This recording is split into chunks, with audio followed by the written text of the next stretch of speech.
Hello, I'm Dr. David Maloney from the Fred Hutchinson Cancer Research Center in Seattle, Washington, and I'd like to provide with you I think, two key abstracts that are practice changing from our discussion at the ASCO highlights. First abstract is number 7500 by John Byrd, which is a head-to-head comparison of acalabrutinib versus ibrutinib in patients with previously treated chronic lymphocytic leukemia. So this trial included patients who had CLL. They had to have deletion 17p or deletion 11q, and they were then randomized to acalabrutinib 100 milligrams twice daily, or ibrutinib 420 milligrams daily. And this was set up as a non-inferiority trial based on IRC-assessed PFS with secondary endpoints of toxicity, including atrial fibrillation, grade 3 infection, Richter's transformation, and survival. There were 268 patients randomized to acalabrutinib and 265 to ibrutinib, and the groups were very well balanced. In the follow-up of the trial, there were more patients who discontinued ibrutinib than acalabrutinib. But the primary endpoint, which was non-inferiority, was met on the initial IRC-assessed PFS and turned out to be actually identical with a median of 38.4 months in both groups. When you looked at the PFS across pre-specified subgroups, it was pretty much identical. There was no subgroup that benefited from one or the other drugs. When you looked at the adverse events, they were as expected. There was more headache and cough with acalabrutinib. There was more diarrhea, arthralgias, hypertension, confusion, and atrial fibrillation in the ibrutinib group.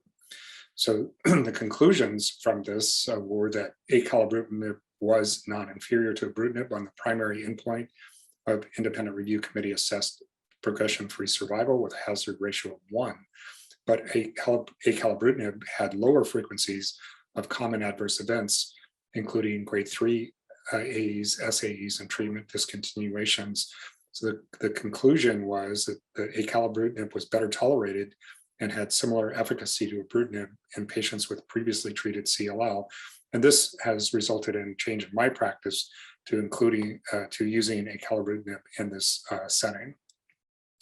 The second abstract I'd like to discuss is the CALGB 50801 study. This was a PET-adapted therapy in bulky stage 1-2 classic Hodgkin's lymphoma.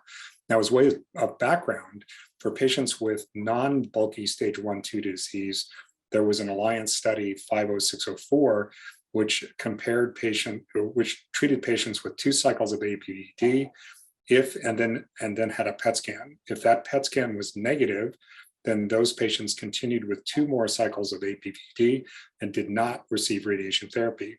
However, if the interim PET was positive, then they had their chemotherapy escalated to 2 cycles of BIACOP and received radiation therapy. And the outcome of that study showed that 135 patients had a negative PET scan after 2 cycles, and only 14 had a positive PET scan. But despite the dose escalation in those 14 patients, they still had an inferior outcome despite receiving BIACOP and radiation therapy, but still the outcome was quite good with a PFS of 67% compared to 91%. Now, in this study, ABVD was again given ×2 to all patients, but these patients had to have bulky disease, stage 1 or 2 disease, but with 10 centimeter bulk. And then they all received a PET scan. And if they had a Deauville 1 to 3, that group, which was read as negative, went on to receive 4 cycles of ABVD for a total of 6. Now, the group that had a positive scan in this case, which was a Deauville 4 or 5, were escalated to BIACOP ×4 cycles and received involved field radiation therapy. And the outcome of this was actually quite surprising. There were 101 patients enrolled, and we had information on 94. Of those 94 patients that were treated with ABVD, after 2 cycles, 73 were negative. That's 78% were negative, had negative PET scans. Only 21 were positive, but note this was a little higher than the prior study with non-bulky patients. Those patients with a negative PET went on to receive 4 more cycles of ABVD for a total of 6 cycles. And the other patients went on to receive 4 cycles of escalated BIACOP and involve field radiation therapy. And the groups were pretty well balanced, even at the time of the negative and positive PET scan. The only real difference in the groups were that the patients with found to have positive PET scans had slightly worse disease bulk and stage at the time of treatment. Again, 78% were PET2 negative. Toxicity, as you imagine, was a little higher in the BIACOP and radiation therapy arm, where the escalated chemotherapy occurred. And so there was more heme toxicity, but overall the groups tolerated the treatment quite well.